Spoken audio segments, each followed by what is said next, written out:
శ్రీకృష్ణదేవరాయల జయంతి వర్ధంతిని రాష్ట్ర ప్రభుత్వం అధికారికంగా నిర్వహించాలని బలిజా సంఘం నాయకులు డిమాండ్ చేశారు. డీజీ నెల్లూరు ఎంఆర్ఓకు వినతి పత్రం సమర్పించారు.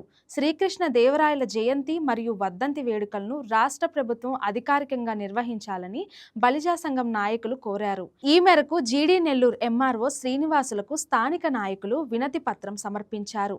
బలిజా కాపు కుల ఆరాధ్య దైవంగా భావించే ఓటమి ఎరుగని చక్రవర్తి శ్రీకృష్ణదేవరాయల జయంతి వర్ధంతి వేడుకలను ప్రభుత్వ స్థాయిలో నిర్వహించడం అవసరమని వారు పేర్కొన్నారు. ఆయన సేవలను యువతలకు తెలియజేసే విధంగా రాష్ట్ర వ్యాప్తంగా కార్యక్రమాలు చేపట్టాలని డిమాండ్ చేశారు. ఈరోజు చిత్తూరు జిల్లా గంగాధర నెల్లూరు నియోజకవర్గం గంగాధర నెల్లూరు మండలం తహసీల్దార్ కార్యాలయంలో బలిజ కులస్తుల ఆధ్వర్యంలో చిత్తూరు పార్లమెంటు అధ్యక్షులు పి విజయబాబు గారి ఆధ్వర్యంలో ఈరోజు జీడీ నెల్లూరు మండల తహసీల్దార్ గారికి బలిజ కులస్తులందరూ కూడా కలిసి వినతి పత్రాన్ని సమర్పించడం జరిగింది.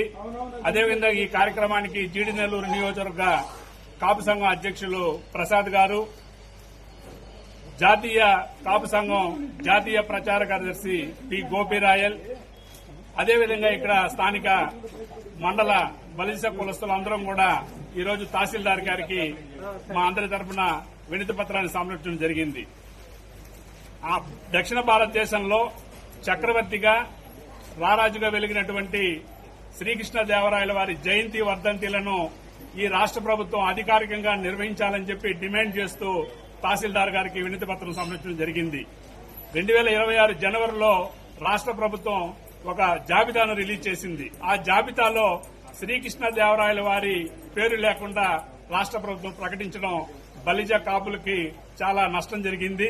వెంటనే ఈ రాష్ట్ర ప్రభుత్వం రాష్ట్ర ముఖ్యమంత్రి వర్యులు నారా చంద్రబాబు నాయుడు గారు, ఉప ముఖ్యమంత్రి పవన్ కళ్యాణ్ గారు, మంత్రి నారా లోకేష్ గారు ఈ అసెంబ్లీ సెషన్స్ లోపల ప్రత్యేక జీవోనిచ్చి శ్రీకృష్ణదేవరాయల జయంతి వర్ధంతి కార్యక్రమాలను అధికారికంగా నిర్వహించాలని చెప్పి కోరుకుంటూ ఈరోజు వినతి పత్రం సమర్పించడం జరిగింది.